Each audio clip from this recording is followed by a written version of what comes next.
चाहे वो धूम 1 हो, धूम 2 हो या धूम 3 हो, ये भारत के अंतर्गत आने वाली सबसे हाईएस्ट कलेक्शन करने वाली, सबसे ज़्यादा कमाई करने वाली सेकंड हाईएस्ट फ्रेंचाइजी सीरीज की फिल्में हैं। और हो भी क्यों ना, क्योंकि इनमें सबसे बेहतरीन टेक्नोलॉजी दिखाई गई है। और इन तीनों ही फिल्मों में जो पूरी कहानी है उसका कोर कॉन्सेप्ट रॉबरी है। और इस रॉबरी के बारे में अगर एक लीगल दृष्टिकोण से, एक विधिक दृष्टिकोण से बात की जाए तो ये अधूरी है, क्योंकि इसमें एक हीरो को केवल पकड़ने तक का, जब तक वो पुलिस पकड़ नहीं लेती तभी तक की चीज़ दिखाई जाती है, उसके आगे का तो दिखाई नहीं जाता। तो अगर एक विधिक दृष्टिकोण से देखा जाए तो उसके बाद इस हीरो का क्या होगा, इसको क्या पनिशमेंट मिलेगी, इसके बारे में फिल्म वाले नहीं बताते, लेकिन हम आपको बताने वाले हैं कि इसके बाद हीरो के साथ क्या होने वाला है। तो इन फिल्मों के डायरेक्टर्स ने जो नहीं किया वो आज हम करने वाले हैं, और आपको रॉबरी और डकैती के बारे में सारे प्रोविजन जो कि आईपीसी में दिए गए हैं, इसके पनिशमेंट और इसके बीच में डिफरेंस बताने वाले हैं। तो बिना किसी अनावश्यक भूमिका के चलिए आराम से प्रारंभ करते हैं।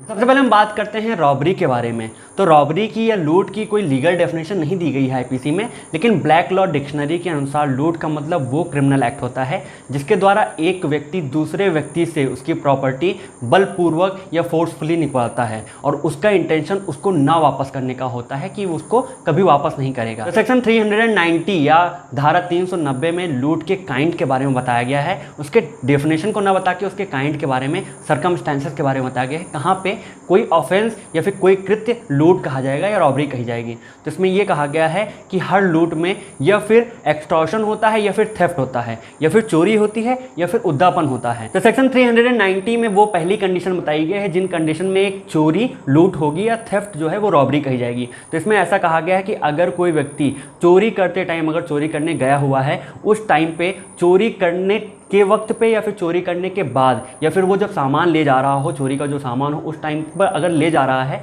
और किसी व्यक्ति को उस टाइम पे अगर किसी दूसरे व्यक्ति की डेथ कॉज कर दे, उसको जान से मार दे, या फिर उसको किसी तरह का चोट पहुंचा दे, हर्ट कर दे, या फिर उनको रॉन्गफुली रिस्ट्रेन कर दे, या फिर ये तीनों ही एक्ट, चाहे वो डेथ कॉज करने का हो या हर्ट करने का हो या फिर रॉन्गफुली रिस्ट्रेन करने का हो, वो तीनों ही एक्ट को अटेम्प्ट करे, या फिर वो इंस्टेंट डेथ या इंस्टेंट रॉन्गफुल रिस्ट्रेन या फिर इंस्टेंट हर्ट करने की कोशिश करे, उनको किसी तरह का डर दिखाए, तो इस कंडीशन में वो चोरी लूट में परिवर्तित हो जाएगी। इसको एक एग्जांपल से समझते हैं कि मान लीजिए एक चोर एक घर में घुसा चोरी करने के उद्देश्य से। वो चोरी कर चुका था, सामान को लेके बस निकलने ही वाला था, तब तक मकान का जो मालिक था, उस घर का जो मालिक था, ओनर था, वो पानी पीने निकल पड़ा और उसने उस चोर को देख लिया। अब चोर ने जब देखा कि मकान मालिक उसके सामने खड़ा हुआ है, तो उसके सामने तीन ऑप्शन हैं, या फिर वो सामने वाले मकान मालिक जो हैं उनकी मृत्यु कारित कर दे, उनकी डेथ कॉज कर दे, जान से मार दे, या फिर उनको वो किसी तरह का नुकसान पहुंचा दे, हर्ट कर दे, और या फिर उनको वो रॉन्गफुली रिस्ट्रेन कर दे। इन तीनों ही कंडीशन में अगर वो चोर कोई भी एक्ट करता है, इंटेंशनली करता है अपने सामान को,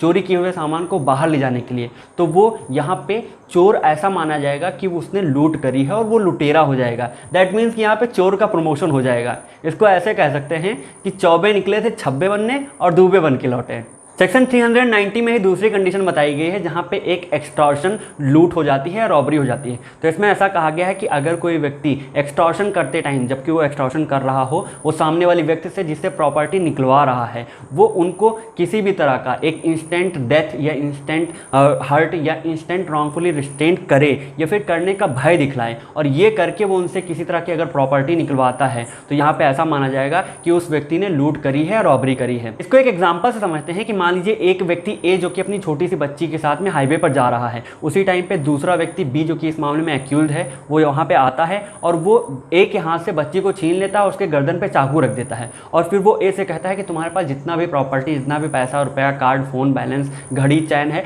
सब निकाल के मुझे दे दो, वरना मैं इसे जान से मार दूंगा और अभी के अभी मार दूंगा। तो यहाँ पे वो उसे इंस्टेंट डेथ का एक फेयर देता है, उनको डर दिखलाता है, भय दिखलाता है, और इस वजह से ए से वो प्रॉपर्टी निकलवाता है, एक्सटॉर्ट करता है। तो यहाँ पे ऐसा माना जाएगा कि उस व्यक्ति ने लूट करा है या रॉबरी करी है। तो लूट के बारे में पनिशमेंट की दो कंडीशन दी गई है। यहाँ पे सबसे पहले सेक्शन 392 में ऐसा कहा गया है कि अगर कोई लूट करता है या रॉबरी करता है तो उसको 10 साल तक के लिए रिगोरस इंप्रिजनमेंट या कठिन कारावास, और उसके साथ ही साथ उसके ऊपर फाइन भी इंपोज किया जा सकता है। लेकिन अगर ये सेम चीज़ अटेम्प्ट होती है, यानी वो व्यक्ति फेल हो जाता है ऐसा करने में और ये अटेम्प्ट माना जाता है, तो सेक्शन 393 के अंतर्गत इसके अटेम्प्ट को, रॉबरी के अटेम्प्ट को भी पनिशेबल माना गया है, और इसमें 7 साल तक के लिए इम्प्रिजनमेंट की व्यवस्था की गई है। सेक्शन 392 में एक व्यवस्था और बताई गई है, एक पॉइंट और बताया गया है कि अगर यही रॉबरी सनसेट के बाद और सनराइज के पहले होती है और अगर हाईवे पर होती है तो इस कंडीशन में जो पनिशमेंट होगी उसको बढ़ाकर 14 साल तक किया जा सकता है। नेक्स्ट प्रोविजन हमारा सेक्शन 391 में आने वाला डकैती का प्रोविजन है।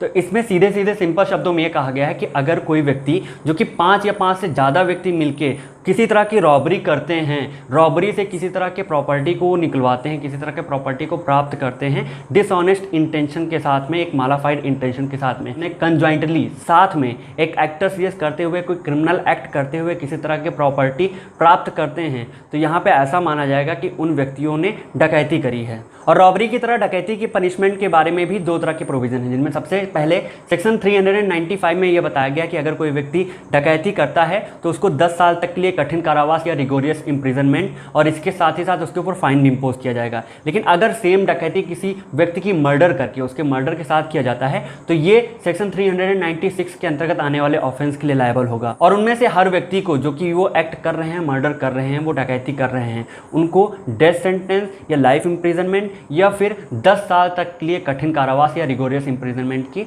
पनिशमेंट प्रोवाइड कराई जाएगी। आपको बता दें कि डकैती एक ऐसा अपराध है जो कि क्राइम के ऑफेंस के चारों स्टेजेस पे पनिशेबल बनाया गया है। दैट मीन्स कि इसके बारे में अगर 5 से ज़्यादा व्यक्ति एक जगह पे इकट्ठा होकर कोई असेंबल होते हैं कि डकैती की जाए, एक जगह पे इकट्ठा होते हैं, तो ये भी पनिशेबल बनाया गया है आईपीसी में। और अगर इसकी प्रिपरेशन करते हैं, डकैती की प्रिपरेशन भी पनिशेबल है और इसके साथ ही साथ अटेम्प्ट और इनका एकम्प्लिशमेंट तो पनिशेबल है ही। नेक्स्ट हम आते हैं अपने अगले पॉइंट के बारे में जो कि डकैती और रॉबरी के बीच में डिफरेंस का है, जिनमें सबसे पहला जो डिफरेंस है वो इनके प्रोविज़न के मामले में है, जहां पे रॉबरी के बारे में जो प्रोविज़न है वो इन सेक्शन में दिया गया है और डकैती के बारे में प्रोविज़न इन सेक्शंस में दिया गया है। रॉबरी और डकैती के बीच में दूसरा डिफरेंस नंबर्स ऑफ पर्सन्स के बारे में है कि इस ऑफेंस में कितने कितने लोग इसमें पार्टिसिपेट कर रहे हैं। तो रॉबरी में एक या एक से ज़्यादा व्यक्ति जो कि 5 से कम होंगे वो इतने लोग मिलकर एक रॉबरी को कमिट करते हैं, जबकि एक डकैती के लिए जितने भी व्यक्ति होंगे वो 5 से ज़्यादा होने चाहिए, 5 से कम